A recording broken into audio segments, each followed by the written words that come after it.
It all started about 16 years ago. My husband Chet and I lived in a quaint little cabin in the mountains of Montana, more specifically, at the base of Tweedy Mountain, a couple miles east of Elkhorn Hot Springs. My name is Ellie. Life was rustic but good. Mountain goat hunting was great. Those little devil-looking buzzards are all over. We had 30 chickens, a garden, and a greenhouse where we grew all our own vegetables, and the mountain gave us all the goat meat we could hope for. We only went to town for grains, liquor, and ammo. We were married for 21 years. I met that son of a gun when I was only 14, and he was only 17. On our first date, the only thing he could talk about was a little old knife his grandfather gave him. His innocence won my heart. We married on my 18th birthday. We established a good life with each other. We never had any children, as I had some medical issues that prevented that. Being the kind-hearted man Ched was, he let me know he still loved me no matter what. 2 days after we celebrated our 21st anniversary, Ched set off to go hunt alone. Now, I had always dreamed of a bearskin rug for our little cabin, but he could never afford to get me one. They cost more than our little truck cost. Anyway, he set off with some supplies to get himself his first grizzly bear. I was so worried about him going alone. I made him take one of the shortwave radios we had so I could communicate with him in the mountain. He set off early on Monday morning, excited out of his wits to use his bear rifle and ready to bring home a trophy for me. It was a brisk fall morning, and there was some fog. It usually broke around mid-morning, so he wasn't worried. He started out up into Tweedy Mountain. He hiked all day and set up near a lake where he would spend the night.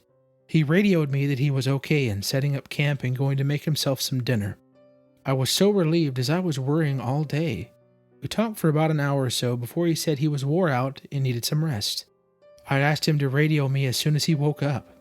I fell fast asleep, as did he. At about 2 a.m., the radio went off. I nearly jumped out of my skin at the sound of that stupid radio. All I could hear was a faint whisper say over and over, "Sweetie pie, wake up." I barked back, "What do you want? It's 2 a.m. He replied so calmly, "I think there's a grizzly outside of my tent." I asked how big it was and what it was doing, and he said it looked like a juvenile, and it was just sniffing around. Where he ate last night, and by the burned-out fire. He set the radio down, but apparently the call button stuck on. What I heard next left me frozen in time. Ched yelled, "Get!" several times, and I could hear the bear snort and moan. The next sound was the sound of the bear's massive claws shredding the tent open, and Ched cocking back the gun. He must have noticed the radio call light illuminated, and yelled for me to turn my radio off so I couldn't hear what was happening. My sweet husband didn't want me to be scared. He wanted to be my everything, and he was. He fired the gun once. The bear let off an ear-piercing roar, and I could hear it swat the gun out of Ched's hand. I could hear Ched scream at the bear to get away, and the nauseating sound of the bear biting down on one of Ched's limbs and the bones breaking. Ched pulled out his knife and sliced the bear across its eye and cheek and yelled, "I got it in the eye and face." He must have known that I didn't listen to him and kept my radio on. That bear let out a loud moan that turned into a roar and charged back at Ched. As he yelled, "You son of a..." the sounds of the bear moaning, bones breaking, wrestling, and Ched choking and gasping filled the speaker before he could even finish his sentence. Ched managed to let out another raspy scream before the bear roared again. The sound of the bear ripping side to side was the last sound I heard before I threw the radio down, breaking it. The sudden horrific reality that Ched was just brutally mauled to death by the very thing he was hunting from me swept over me. I cried for 2 days straight. I was now a widow. 3 days after the horrific events, I accompanied some paramedics, a couple of rangers, and a sheriff to recover Ched's remains. My heart broke all over again when we came upon the location of the attack. The authorities tried for a week but could not find the bear. A group of hunters would take turns over the coming weeks to find that monster that did this. But once again, to no avail. I was 39, too young to be a widow, but too old in my opinion to see myself with anyone but Ched. So I decided to live alone. Ched had always wanted a dog, but I was having none of that. I never considered myself a dog person, so I just didn't want one. Ched caved in to what I wanted like he always did, so I decided in his honor to get the dog he always wanted, a German Shepherd Wolf mix. He wanted to name him Raj because of the famous New Zealand police dog, so I contacted a shelter and set on my search. After repeated attempts and unsuccessful meetups, I nearly gave up. A longtime friend of mine that is a dog catcher called me and said she just picked up a dog that met my criteria. It was a 1-year-old pup in Bozeman. I made the long journey there to see him in person. I arrived around 11 a.m., and good thing I arrived early. He was slated to be put down because he was considered high risk from having wolf in him. I immediately said that I would take him. Finally, after a couple of weeks of searching, I got the dog of my husband's dreams. I signed all the papers and brought Raj home. There were some challenges, as you can imagine, but we ended up becoming the best of friends. I couldn't believe they were just going to end this precious puppy's life because of his parents. Raj turned out to be the most loyal and courageous dog I could ask for. He was by my side everywhere I went. He learned how to help me hunt mountain goats, catch rabbits from eating up the garden, and sleep at the foot of my bed to protect me. I guess you could say that I was now part of his pack.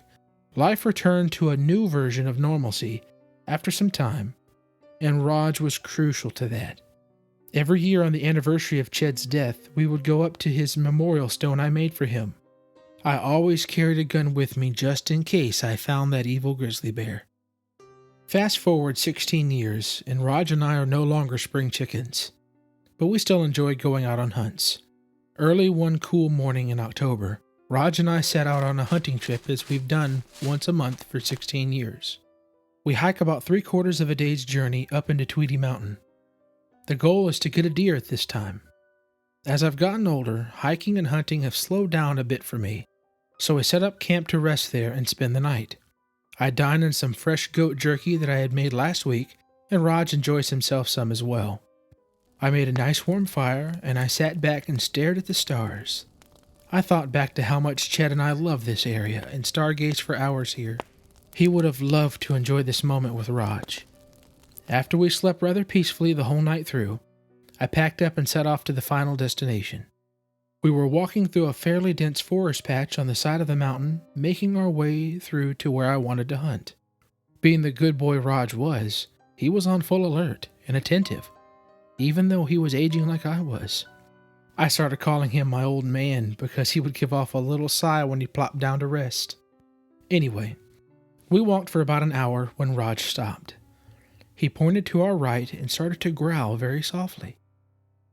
It was almost as if to warn me that something was there. I stopped to look, but I couldn't see anything.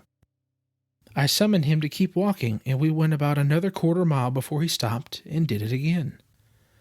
This time it was to the right, but behind us a little.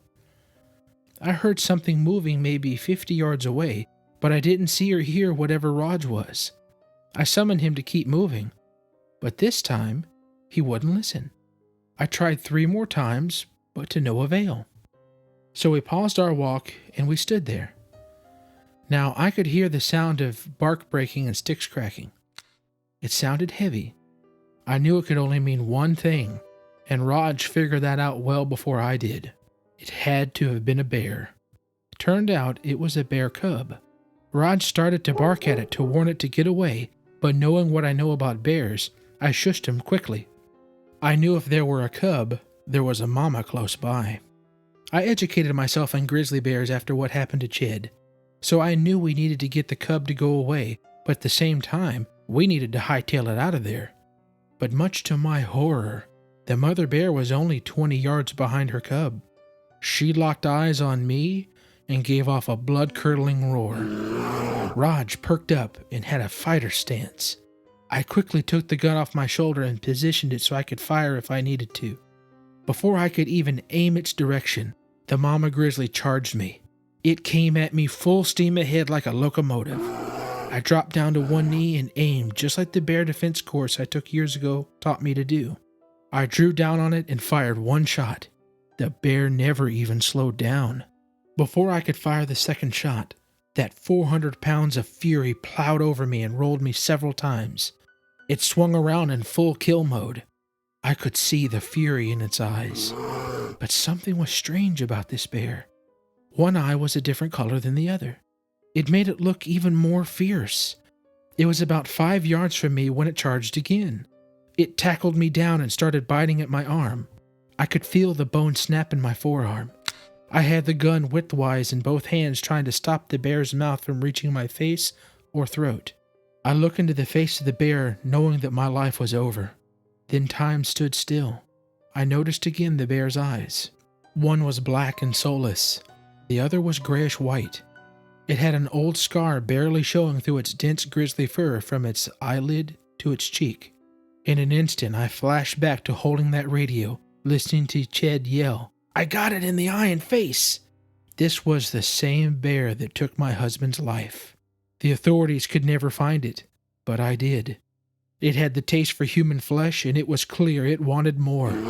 In the moment it let go of my arm, Raj leaped onto the back of the bear.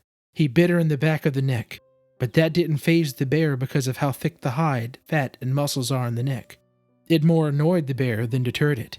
She shook Raj off as she furiously roared at him. She turned her head back at me and roared again. As she took no more than 2 steps my way, Raj ran between us and jumped at the bear's face. I could see the wolf instincts kicking into my old man, even though he was not in his prime. He was doing what he did best, and that was protect me.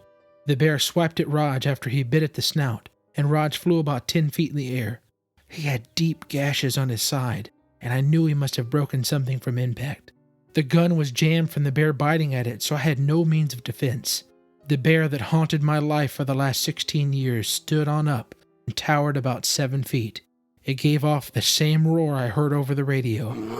I was face to face with my husband's killer. It dropped back on all fours with a clear intention of killing me. Suddenly, it threw its head side to side and jumped up and down a little. It spun around in anger.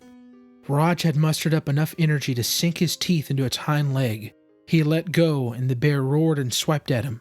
With the last bit of strength he had, he took off in a full run, at which point the bear started to run after him. I knew Raj didn't have the strength to outrun that bear.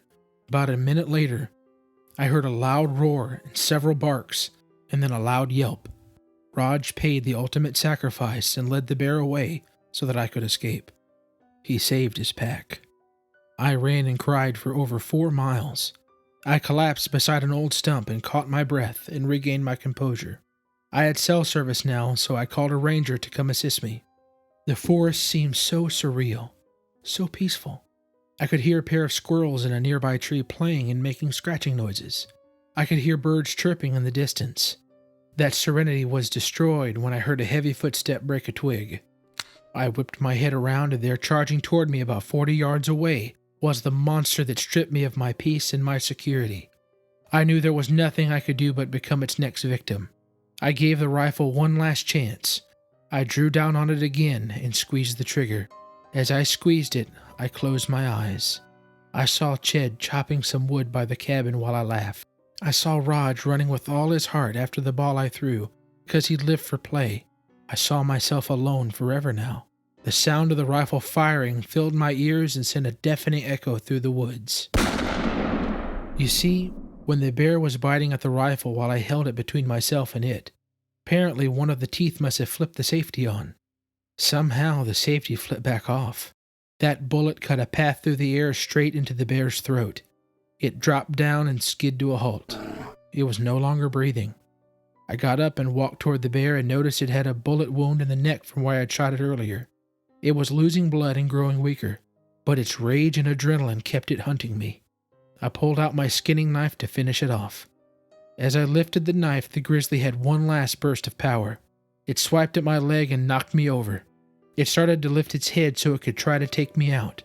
I leaped to the side and jumped on the bear's back. I sunk the knife into the bear's neck over and over and over and over. It moaned once and gave its last breath. I had to be sure that it was dead, so I twisted the knife to open the injuries farther. I got up and looked down at this vicious predator. I had ripped the life force away from the heartless beast that ripped away so much from me. I avenged the death of my two loves. I walked back over to where I was before. As I sat there beside the stump processing what had happened, I was ready to die. I had experienced so much loss in my life, and I just couldn't bear it any longer. I was still keeping an eye around me for what was going on, but there was only silence. As I gazed around, I noticed something on a stump beside me. There was a heart carved in it with a C and an E inside it. Memories flooded back to the first day after we were married. We took a walk through the forest for several hours and rested beside a small oak tree. He took out the pocket knife his grandfather gave him, carved a heart and our initials in the tree. He told me that it meant we would love each other forever and nothing could separate us.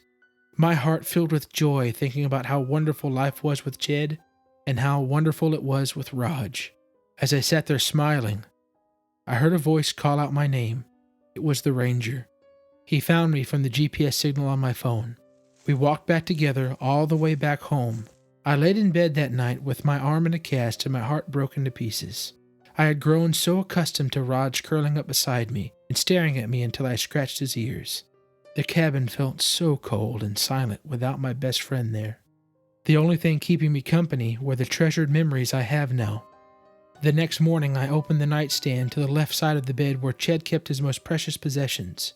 I pushed through some old photos, a watch his father gave him, the wedding band I retrieved, and some other things to find what I was looking for.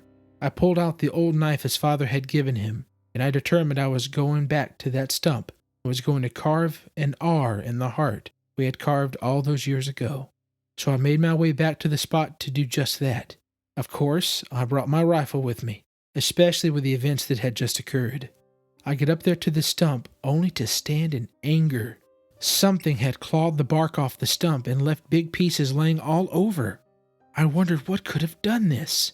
I found out very quickly what did it.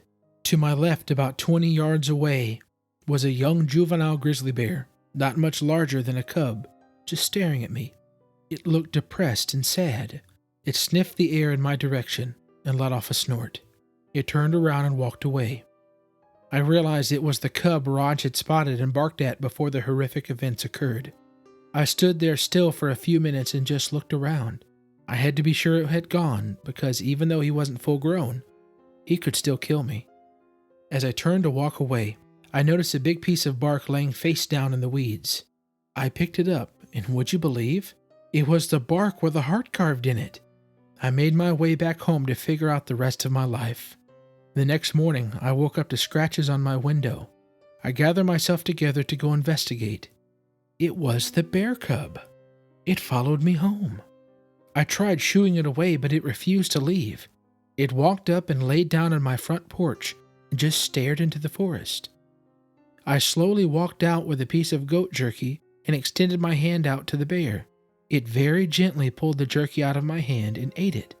It snorted and laid its head down to rest. That cub had experienced the same loss I was feeling when it realized its mother was gone. We bonded over mutual events. This has become our morning routine for the last few years now. I guess some would say I've had a hard life living in the woods and struggling with the loss of my mate, but I chose not to focus on the negative parts of life. I choose to celebrate the positive parts. I have the bark with our initials in it from that tree hanging in my living room wall, and the first collar Raj outgrew stretched out in a frame under it. I look back with so much fondness and love for the dog I never even wanted. I guess you could say he returned the favor after all these years when I saved him from dying, and he saved me. My old man became my unlikely hero. Thank you everyone for listening and watching. My name is Matt. I hope you enjoyed my story. Your generosity and support is much appreciated, so please hit that subscribe button and like my video and share to your social media. I'll catch everyone in the next video.